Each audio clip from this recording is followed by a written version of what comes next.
तो चलो आगे बढ़ते हैं। अब मैं तुम्हें समझाऊंगा कि वर्क पॉजिटिव, नेगेटिव और जीरो कब कब होता है। सबको समझ में आएगा, टेंशन नहीं लेने का, बस तुम्हें ध्यान से सुनते रहना है। तो जिस डायरेक्शन में फोर्स लग रहा है और उसी डायरेक्शन में डिस्प्लेसमेंट हो रही है तो वर्क पॉजिटिव आएगा। एग्जाम्पल से देखो और क्लियर हो जाएगा।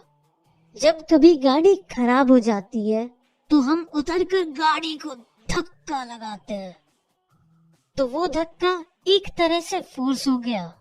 हम फोर्स आगे लगाते हैं और गाड़ी भी आगे जाती है, तो फोर्स और डिस्प्लेसमेंट की डायरेक्शन सेम हो गई, तो वर्क डन पॉजिटिव हुआ।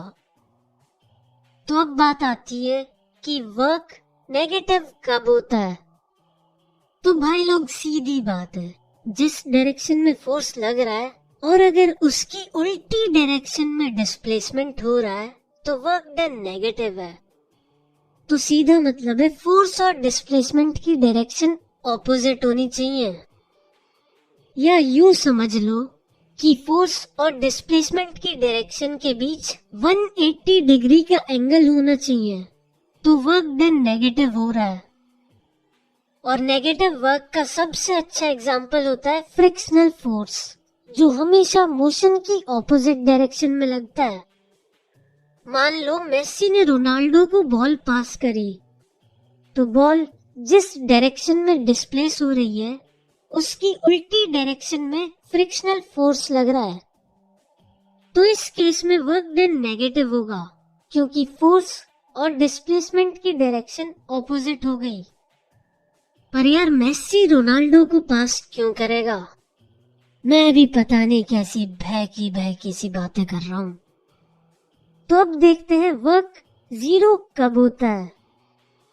तो पहली बात तो ये है, अगर फोर्स ना लगे या डिस्प्लेसमेंट ना हो तो वर्क डन जीरो हो जाएगा। ये दो केसेस तो सभी को पता होते हैं।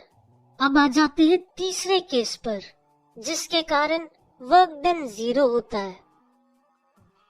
तो भाई जब फोर्स और डिस्प्लेसमेंट की डायरेक्शन के बीच 90 डिग्री का एंगल हो तब भी वर्क डन जीरो होता है।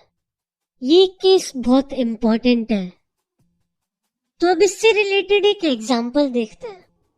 मान लो एक ऑब्जेक्ट हॉरिजॉन्टल ग्राउंड पर 10 मीटर लेफ्ट से राइट जाता है, तो बताओ ग्रेविटेशन फोर्स ने उस ऑब्जेक्ट पर कितना काम किया?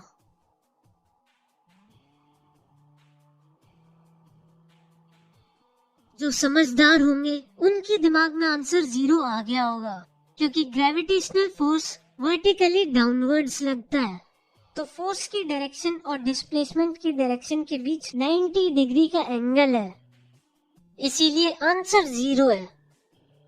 तो चलो अब एक छोटा सा सवाल करते हैं। अगर एक कुली 15 केजी के मास के बैग को 2 मीटर की हाइट तक उठाता है, तो बताओ उसने कितना वर्क किया?